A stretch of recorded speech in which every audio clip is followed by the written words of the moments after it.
Hey guys, how's it going? I'm just hopping on real quick. Have a gap in my schedule today.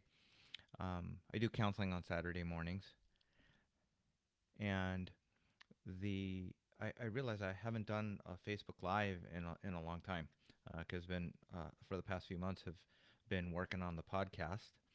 And if you haven't already seen the podcast or listened to it, definitely invite you to do that. It's called the Courage Coaching and Counseling Podcast, and Uh, it's been a lot of fun to interview folks about their stories.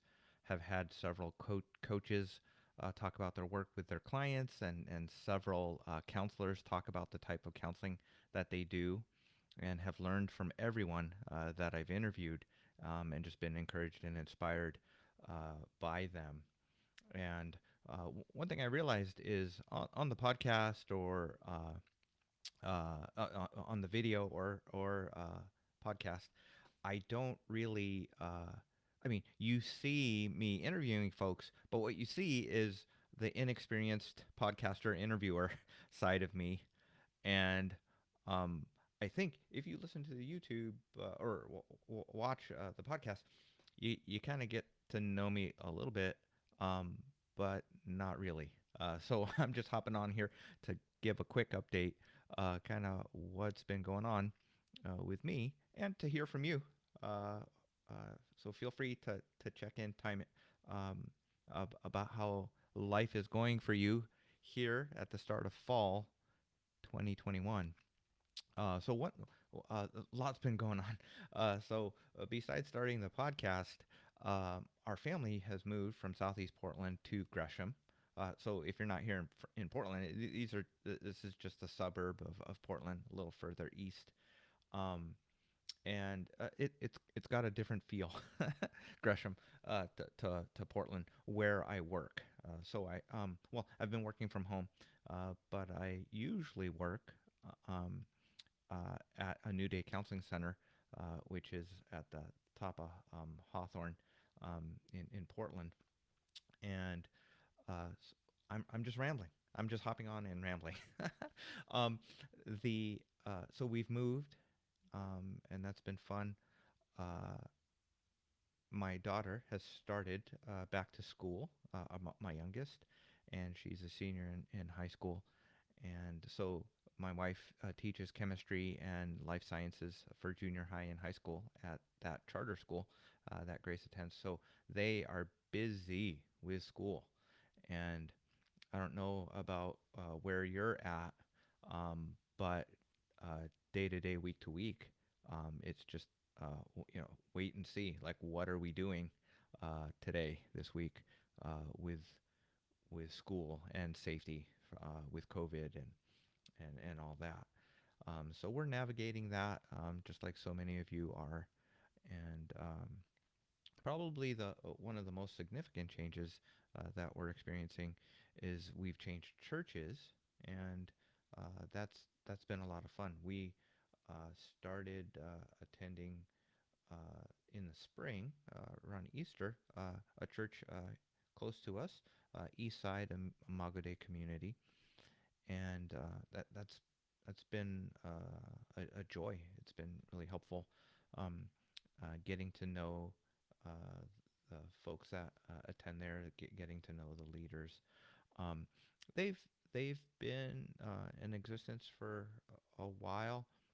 They're like a not church plant, but like a sister church to Imago Dei community, central Portland, and the uh, they've been in existence for a while, but they moved locations right at the I think at the start of the pandemic, and then things shut down. So it definitely feels like kind of a new church now that we're meeting back in person, and uh, it's got kind of a church plant feel to it, which I enjoy. And it's been nice to meet others who have just started attending in like the last month or three. Um, so, uh, like so many people, the last 2 years have been so like an upheaval, and So it's our family has been exploring just how to um, just rethinking like uh, who do we want to be in the world, individually and as a family, and the type of like ministry that we want to do um, in the church body and in the church community and in the community our community here in Portland. Um, so one thing that I've been talking to a lot of counseling clients and reading about um, a lot lately is deconstruction of faith and reconstruction.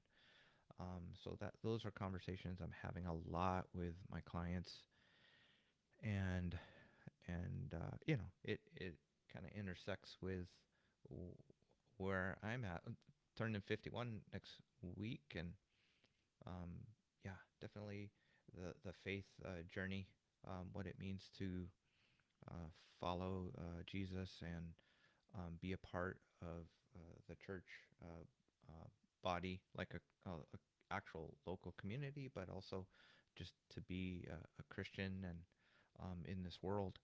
Um, so many people are wrestling with that, and um, the with a lot of folks, um, a lot of folks uh,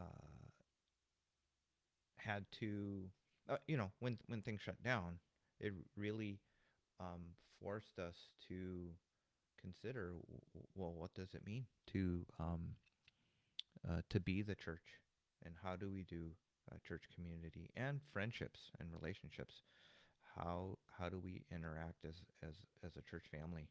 Um, and and for so many church pastors and leaders, you know, what does leadership look like? What does spiritual formation and ministry and discipleship mean uh, these days? Um, so it's uh, it's just something that is always on my mind, and on my heart. Um, as a counselor here in Portland, you know, how how do I integrate and coordinate with uh, the the what people are doing or churches are doing, and um, and how do I line and support people in their lives and in their desire to live out their faith. Um, uh, so even though Julie and I and Grace have joined Eastside Imago Dei community, probably 70%, maybe 70, 80%, not 80%, maybe 60, 70% of my clients are part of uh, uh, Bridgetown community, um, and they're going through changes, and so uh, that's been fun to just kind of hear what the good things that are happening in that church community. Um, and one thing that I've learned is that community groups have been so helpful and important uh, to people in their individual lives. Getting support, meeting with people and friends who where they can share their stories and kind of where they're at um, week to week um, is important, especially if you're part of a big church. And so that's the other thing that our family's been involved in is a house church that's that meets on Sunday evenings um, with our friends Benjamin and Heidi Sadler, and we've got a handful, a group of folks that we meet with weekly. That kind of serves as our like small group, community group. So that has been super, super, super helpful. So thank you, Benjamin and Heidi, for inviting us to that, allowing us to be a part of that. Um, so uh, I don't know if like I don't know how to do like when I log on today, Facebook Live, it's like different format, it looks different. I can't tell if people are posting questions or comments. Maybe I'll see some comments later. If you post anything or ask a question, I'll answer it later. Um, but so my question for you is, how are you doing lately? What's going on in your life? I'm really interested in how you're doing um, and what you're learning these days. These days, for me, besides deconstruction, I'm learning about internal family systems and uh, and, and trauma. So that the last 6 months, that's been something I've been studying and learning more about trauma and attachment, and it's been super helpful um, in the work I do with individuals and couples, um, and and even just um, continuing to heal and grow um, personally. Uh, so uh, in in the comments, I'll post some podcasts and some books that I've been reading that have been super helpful uh, lately for me. And what else? So uh,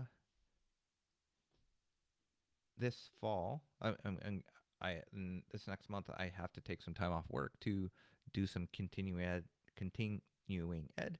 So I'm going to be studying internal family systems, emotionally focused therapy, and I'm going to be studying on how to support people with anxiety in connection to screen time and technology addiction. So social media, video games, screen time. Uh, that affects so many of my clients. It's something that I wrestle with myself. So I'm looking forward to learning more about that, going deeper with that. Um, but I'm gonna keep doing the podcast. I have a goal of getting to at least 50 episodes and reevaluating whether to continue or not. Gotten up to 37 episodes, and it's fun. I really enjoy seeing my friends again, who I haven't talked to for years, um, and catching up with them and seeing what they're up to. Um, but I'm still new and um, open to experimenting with the format. I've thought maybe one idea I've had is maybe do shorter episodes, um, and to do more topical episodes where I can teach uh, more about mental health, about parenting and marriage. Um, oh, also, I forgot to say at the start of this, it's National Suicide Awareness Month. We're getting to the end of that. Um, uh, Raising awareness about suicide prevention is something that is near and dear to my heart, um, uh, because I work with so many people struggling with anxiety and depression and chronic pain. So uh, just want to take this time to say once again, please reach out and talk to someone and get support if you are struggling and overwhelmed with anxiety or depression or pain, physical or emotional. And uh, don't continue to struggle alone uh, um, with that. Um, oh, and definitely encourage you to sign up for support with the Refuge groups at Imago Dei Community, East Side and Central.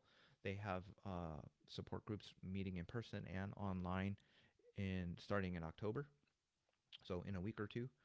And you can sign up for that if you need support and need relationships and connection.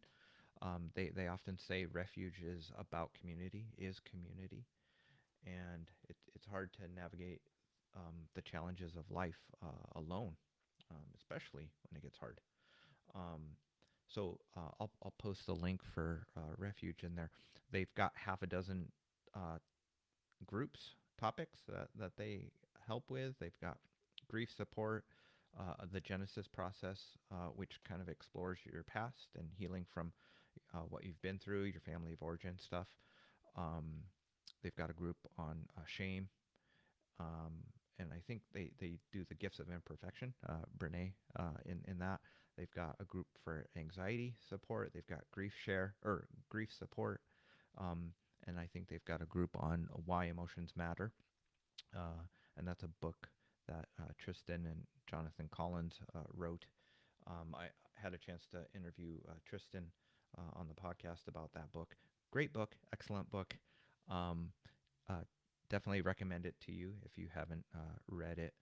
Um, and so several groups. There might be another group that I'm forgetting. Oh, Mending the Soul. Mending the Soul. If you're healing and recovering from abuse in your life, trauma and abuse. So, so that's another opportunity there for support. So many people right now, overwhelmed, uh, have been thinking about meeting with a counselor. They go and try to find one, and everybody's full and got a waiting list.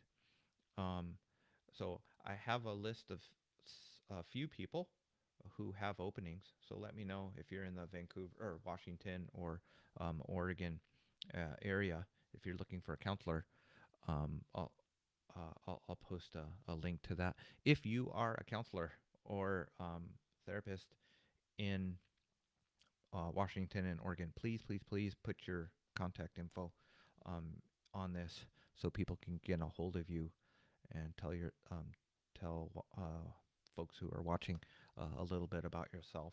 Let me know if you'd like to be interviewed and talk about the work that you do, or if there's anything you want to teach listeners on the podcast. I'm scheduling interviews for this fall, um, so would love to talk to you about the work that you do. Um, the um, so lots of counselors are full. Um, if you've never been to counseling, uh, not sure what to expect and have questions, feel free to message me if you have questions or type it in the comments. I'm gonna do a separate podcast episode on um, how to find a therapist, how to get off to a good start, um, what to expect, um, how to decide like the different types of therapy, like which is a good fit for you, so how to look and find a therapist. But in the meantime, Psychology Today has a search engine that where you can filter out different things to find a good fit for you in your area. And that's not just for folks in Washington and Oregon. That's all over the country.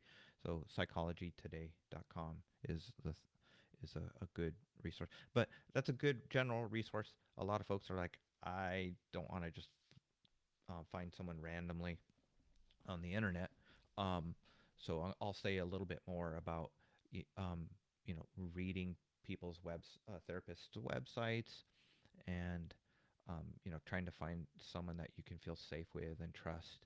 And a lot of therapists do a consult, um, a free a free consult by phone briefly, so you can kind of get a sense of what the work they do, but not all. And what else? There are different things that you can do um, while you're waiting to see a therapist or looking for a therapist. So um, I'll talk a little bit about those self-help type things too. Um, yeah. All right, guys. Uh, I've been meaning to do this. So there's something called the law of diminishing intent. I think I learned this from John Maxwell, but I don't think he's the one who came up with this. It's the idea that when you decide to do something, the longer that you wait to do it, the less likely it is that you're going to do it. Because the more you delay, the more you have practice procrastinating and avoiding it. And then uh, so you have more practice talking yourself out of doing something than actually doing it.